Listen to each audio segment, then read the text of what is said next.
今回は、ルリドラゴン炎上に対する解説と、ネットの反応をお届けします。ルリドラゴンってルリドラゴンは週刊少年ジャンプで2022年6月から連載されている作品なんだ。新藤正興さんという人の初連載作品なんだけど、一巻の売り上げが7万部超えという驚異の数字を叩き出したんだ。人生初の単行本が7万部も売れたの？すごい人気作品じゃない。バトルものが主流の少年ジャンプにおいて、ある日突然頭から角が生えた女の子が平凡な日常を送る漫画、は斬新だったんだろうね。最初は2020年12月28日発売の、少年ジャンプギガ、2同タイトルの読み切りが掲載されたんだ。その読み切りが2022年2月に、YouTube でボイスコミックとして配信されたんだけど、それが200万超えという再生数を叩き出し、2022年6月から、満を持してジャンプ本誌での連載が始まったんだ。なるほど、編集部肝入りの作品というわけね。そして、今年の12月13日に発表された、この漫画がすごい。2024で、男編の第9位にランクインしたんだよ。私も無料配信分の2話を読んでみたけど、なんていうか、天国大魔教の石黒正和さん風で、淡々とした雰囲気がすごく気に入ったな。主人公の瑠璃が、ある日突然頭から角が生えてきて、実は自分が言うと人間のハーフだったという衝撃の事実を知らされるんだけど、本来なら焦るはずなのに、ひょうひょうとしててどこか他人事っぽいところが面白いんだよ。クラスメイトも先生も、その角本物？触っていい？みたいな感じで普通に受け入れてて、全体的に和やかな感じで話が進んでいくんだ。へえ、面白そうね。さっきから聞いてると、炎上する要素なんてどこにも見当たらないけど、なんで炎上してるの？実はこの作品、たった6話を掲載しただけで作者の体調不良により休載中なんだ。は？2022年の6月から7月にかけてたった6回本誌に掲載されただけの作品が、2023年の、この漫画がすごい。で9位にランクインするなんておかしくない？確かにちょっと不自然ね。しかもこの作品、2023年の2月に発表された、全国書店員が選んだおすすめコミック2023では第1位に選ばれてるんだよ。この賞は、日本出版販売が主催している賞で、書店員の目利きでおすすめの漫画を一般読者に伝えることを目的とした賞なんだ。日本出版販売は、東販と並んで日本の出版業界を牛耳っている二大勢力の一つだ。なんかちょっとお金の匂いがしてきたわ。それってつまり、出版業界が意図的にこの作品を選んでステマしてるってことじゃないの？この漫画がすごい。もう年々聞いたこともない作品ばかり選ばれるようになって、このステマがすごい、と揶揄されてるよね。この漫画がすごい。って誰が選んでるの？こっちは宝島社が年に一度発行している書籍で、大学の漫画研究会、書店員、ライター、編集者、評論家、小中学生、漫画系の専門学校生、など有名無名問わず、70から200名前後のアンケート参加者の投票によって決まるとされている。たった200名しか対象者がいないの？言っちゃなんだけど操作し放題じゃないの。参加者を無作為に抽出しているわけではなさそうだし、特定の作品に投票したい人だけを集めることはそんなに難しくはなさそうだね。1位を獲得した作品は売り上げが40倍に伸びるとも言われてるし、こんな影響力の強い媒体を利用しようと思う勢力がいてもおかしくないだろうね。実際、X でも同じように思ってる人がたくさんいて、その人たちのポストで炎上が起きてる状態なんだ。中には、ファンだけどこれはおかしい、と言い切ってる人もいるよ。なんでそんなことになってるの？どうやら近いうちに連載再開なのではと噂されていて、そのためのステマなんじゃないかと言われてる。ステマって禁止されたんじゃなかったの？さっき言ったように、投票結果が偏っただけ、だと、ステマだと認定するのは難しいんじゃないかな。まあ、あまりにも不自然なやり方だからこうやって炎上してるんだと思うんだけどね。ちょっと最近の出版業界のなりふり構わなさっぷりは目に余るものがあるわね。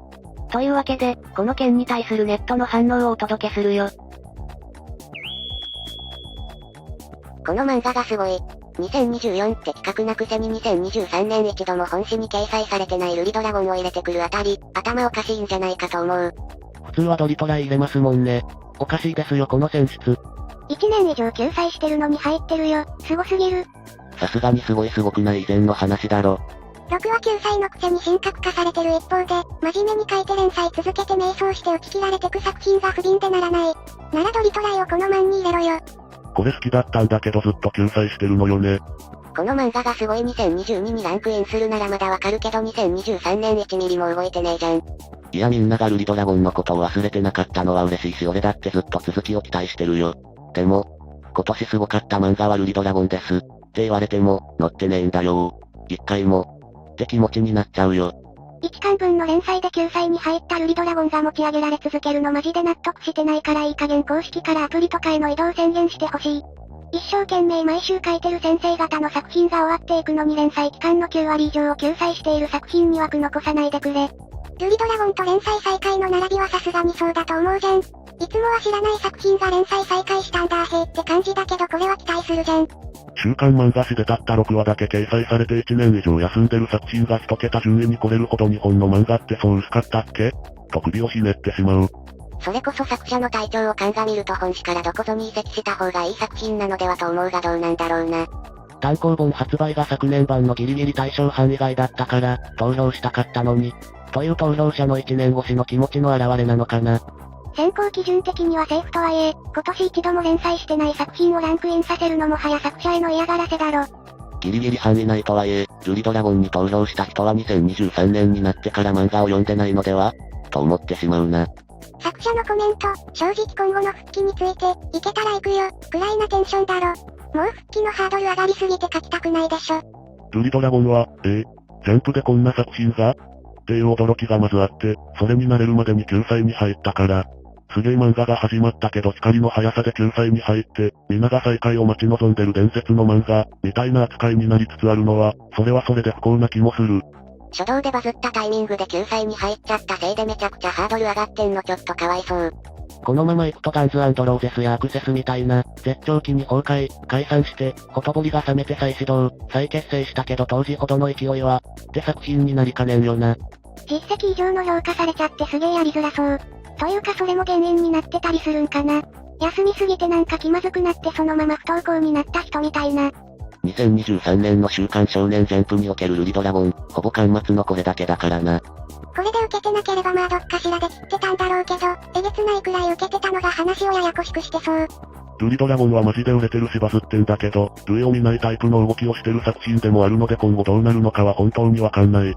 辰年という演技の良さを全て背負ってまたあの輝きを見せてほしい。ファンも心中複雑って感じね。2023年に連載されていた他の漫画はこの漫画よりすごくないって意味になるし、他の作品のファンからしたらたまったもんじゃないね。X 民も言及していたけど、こういうことをすると作者のプレッシャーが半端ないのにどうしてそこに気がつかないのかな。私たちみたいな、ルリドラゴンって何ってレベルのジャンプ未読民にまで救済の事実が知れ渡って、余計プレッシャーになるだろうにね。漫画家がプレッシャーで潰れようがどうしようが知ったこっちゃない。そんなことより目先の話題性が大事ってことなんだろうな。さすが天才藤本たつきを潰した雑誌だけあるわね。たつき先生のことはもう言わないで。皆さんはどう思われましたか？コメントでご意見を寄せください。チャンネル登録、高評価もよろしくお願いします。それではまた次の動画でお会いしましょう。